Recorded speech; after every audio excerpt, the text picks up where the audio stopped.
What haven't we talked about that we should cover? What haven't I asked the question on that you want to make sure that you mention on the podcast?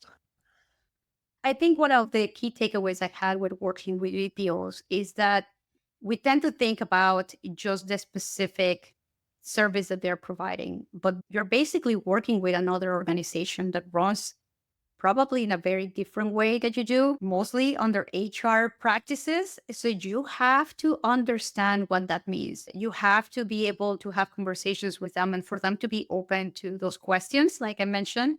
But a lot of that is also understanding where are our boundaries and where can we not necessarily eliminate them, but soften them. So then we can work better together. So, for my experience, having those conversations with the right people at the BPO side, very important. And one thing I like to do when I travel and I met them was actually meeting them for coffee because I felt that we had to really work together. And it wasn't just like, hey, I work with the resources. I really wanted to keep in touch, almost like a business review with them and informal, if you may.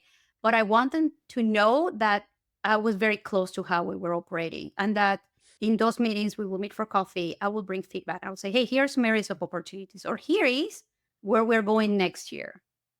How can you support me? I'm going to grow, or I'm going to go in this other region. Can you support from there? This is the other country. What can you do for me? So I encourage people that work with BPOs to not be afraid to have those informal business reviews with them. This is a strategic opportunity for them to tell you how they're growing or how they're changing or what they're adding and how are you growing and how you're going to lean on them more or if you're going to need more resourcing.